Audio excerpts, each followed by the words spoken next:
In this video, I want to talk about something that you hopefully never run into, but I used to run into it a lot when I worked on the track houses in the 1980s and 1990s. And this would have been when architects were drawing the plans with their hands, not with computers. However, it seems to happen every once in a while, and I wanted to make you aware of some of the problems you could run into if you're working on a building where there won't be much leeway for the stairs, and if you have measurements that are right on the money and you can't get an extra inch, then you're going to have a problem if the architect puts a measurement in that is incorrect. And I'm not about to suggest that it would have been done maliciously or on purpose. However, it has been done. I've seen this before. So for those of you who really don't know a lot about building stairs and you're working on small houses and you're going to be dealing with the building department, then you better pay attention, because for a stairway in a building with less than 50 occupants, that's right, 50 people, obviously you're going to have only a few people in your house, right, if it's small, but here are the minimum building code requirements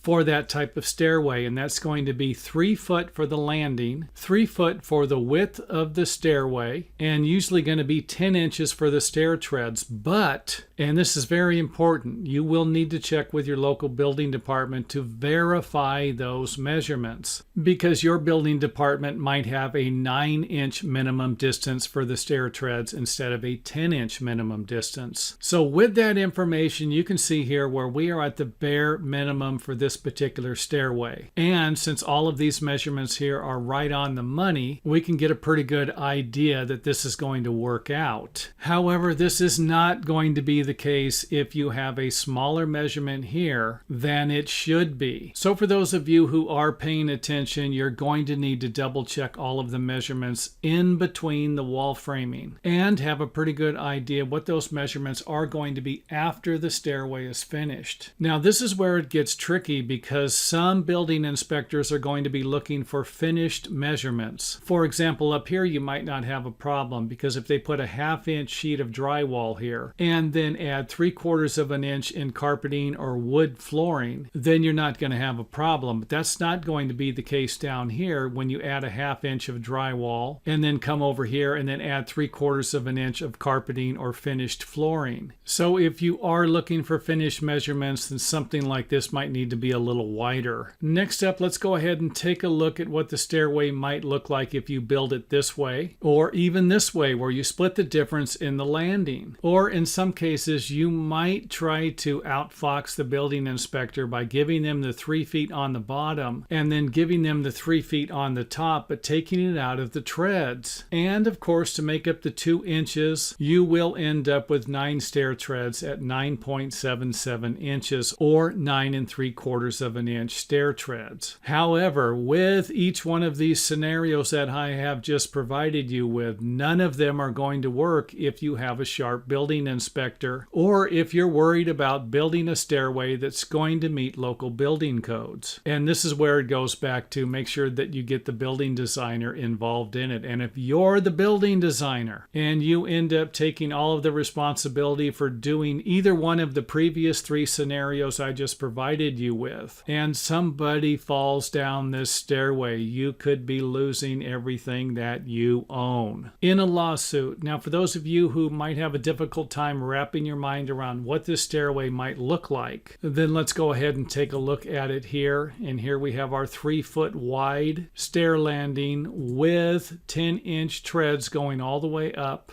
to the top of a 3-foot landing. And of course, these are probably going to be finished stairway measurements. Now, if I haven't scared you enough by now, there's one more thing I need to point out that might be inaccurate also, and that would be the riser measurements. So if, for example, the building designer has made a mistake horizontally, then what would make you think that they didn't make a mistake vertically? So make sure that you get all of the wall framing measurements along along with any of the finished flooring materials on the bottom and the top and throughout the stairway, so that you can make the necessary adjustments and not end up with a unhappy building inspector. So hopefully all of this makes sense, and if it does, you know what to do. Hit the thumbs up button, and if you have any questions or comments, leave them in the video comment area and I will respond to them as soon as possible.